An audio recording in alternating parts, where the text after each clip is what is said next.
So the first lesson that I implemented was the digital citizenship lesson, which was with the sixth grade students at the student building, and we had our lesson plan was based on the digital footprints and internet safety for students, and so that was a really cool experience to see one of the lessons. We were the only lesson plan that had that was surrounding that, so that was like a very different thing for the students to learn. It was cool to be able to do something different.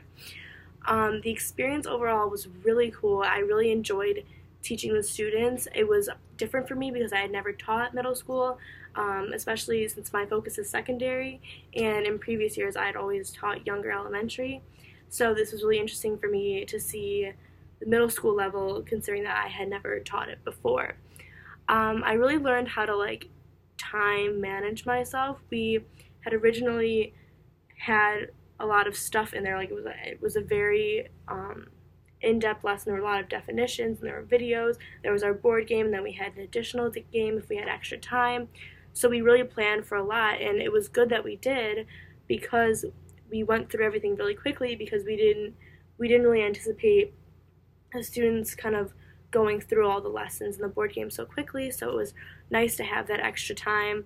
We did learn that the students didn't really necessarily have while they had a lot of knowledge on the subject matter, they didn't really have a knowledge on all of the topics, and so some of those topics took longer than other topics, and that was something that we hadn't really planned for. We kind of planned either they know everything or they know a basic bare minimum of everything. So it was interesting to see how they varied in their knowledge, whereas they knew a lot about social media and how do we stay safe on social media, where they didn't know a lot about phishing and email scams and that kind of stuff. So that was interesting to help them go through different categories in different ways. And we also had to change our board game a little bit based on how people went with timing and that kind of thing. Technology was used. We used it in our Nearpod activity. We used it as QR codes for our board game, and then we used it for the Jeopardy game at the end. It was kind of part of our Nearpod, but it was an extra game that we had added. I think it helped a lesson because I think it was easier for them to understand using technology as we are using it. So kind of going through it, and the Nearpod allowed them to really just see it in front of them and kind of visualize it. And then the board game let them go through each situation, use the QR code, kind of see the different ways that they can use technology in their own daily lives and kind of go through that. I think that the Jeopardy game kind of let them have a quick assessment of their knowledge and see how quickly or how well they really knew what they were learning, and that was really good for them.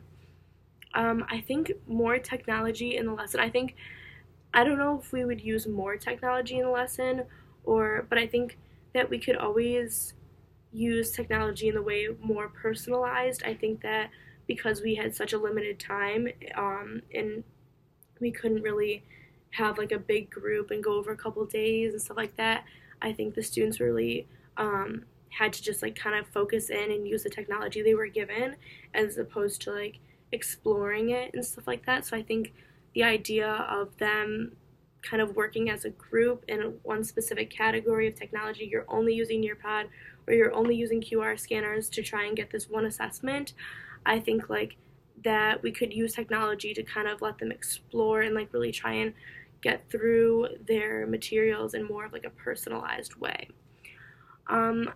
I think this has really it was very interesting for me to use all these different methods of technology because in my classroom I didn't really know. I figured maybe I'd just use a PowerPoint to lecture and maybe a Quizlet or something like that just so students could have that. But I kind of now was able to see more ways that students can use technology in the classroom besides just the basic lecturing style Quizlet type of thing that I kind of had always learned about and just figured I would be doing in my classroom. So it was interesting, even though it was a younger age group, it was interesting to see the different type of technology that I can incorporate into my classroom.